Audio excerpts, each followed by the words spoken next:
can sometimes feel like the Victorians had a lot of hobbies. Sports, arts, sciences, judging. But perhaps the weirdest of their national pastimes involves sending coded love notes to each other through newspaper ads.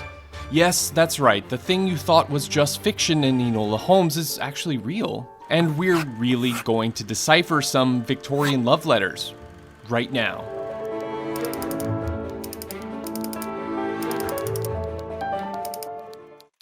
Now, if you were randomly shouting out places where public displays of affection were acceptable, you probably wouldn't shout, "Victorian England!" Would you? For good reason. Not only were they so buttoned up that women had to wear jungle gyms on their bodies. They all make me look like that truly unlikely thing. A lady. But they also had so many rules around courtship that you almost needed a law degree to flirt. Obviously, when in public, women couldn't introduce themselves to a man or have more than one glass of champagne.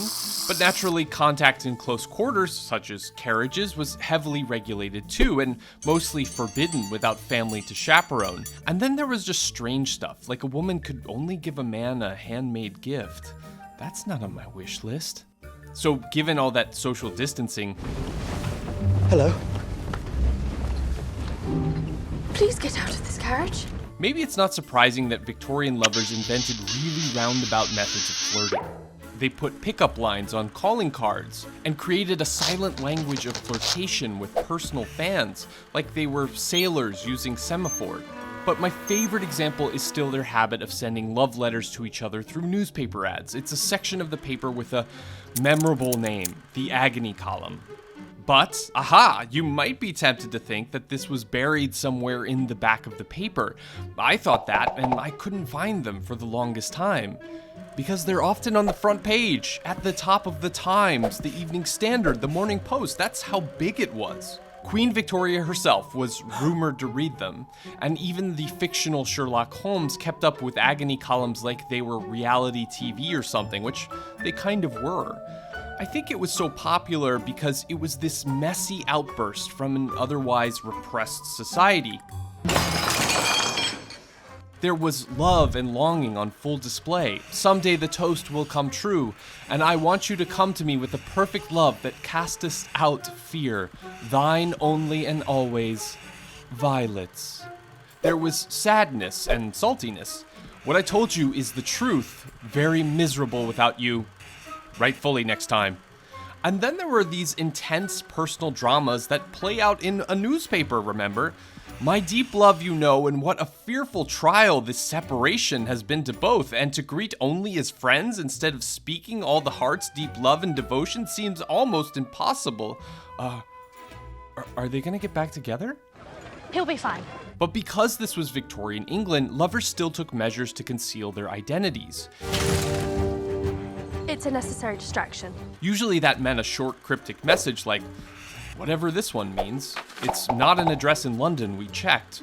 Or they used simple code names. Some are cute. I saw messages to and from Icicle and Pug, and one brave person in 1891 keeps sending love notes addressed to Witch. But when even that level of security wasn't enough, contributors to the agony column sometimes switched into full code. Ciphers. Coded messages that need to be deciphered. And a reminder, this isn't just part of the movie, this is real. Using basic but fairly effective ciphers, they encrypted their love letters. So you come across these seeming strings of nonsense in the paper. I know it looks impossible at first glance, but the way to crack these is often embedded within the message itself. Pause now if you want to try it first.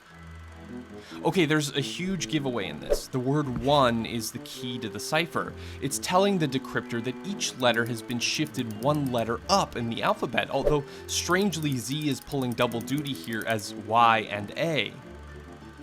Why did they even bother encrypting that?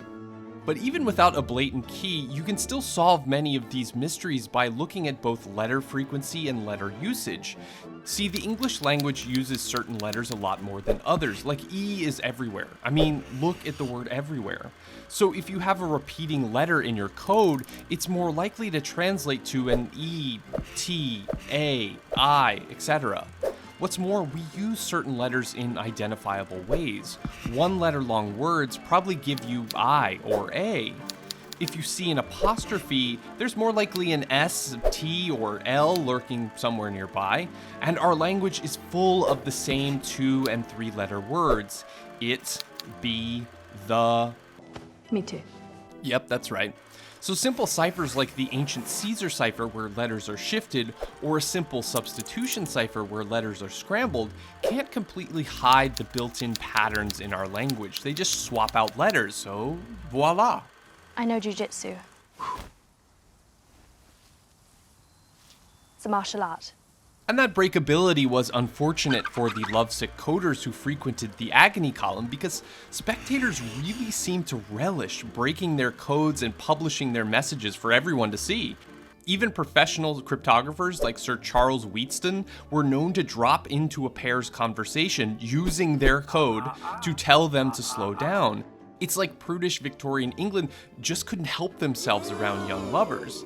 But because this was Victorian reality TV, others rooted for the writers. I found a magazine that suggested lovers use a far more sophisticated method called a polyalphabetic cipher, which gets rid of the letter frequency problem. Oh yeah, it really helps to have one of these to do it. For each letter in your text you want to cipher, you use a predetermined keyword to find a new shifted alphabet. To get that with this example, the key letter S is positioned next to the letter A on the outer circle. That's the new alphabet.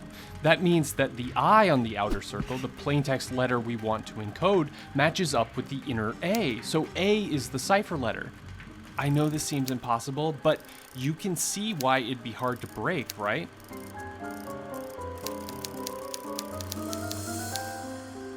And I've come across some love notes that I can't crack. Maybe you can. This one could be a homophonic cipher, meaning it piles on numerical substitutes for those letters that have higher frequencies, better hiding them. And fittingly enough, one of the inspirations for Sherlock Holmes posted this head scratcher, although I don't think it's a love letter. Sherlock Holmes sure have come a long way.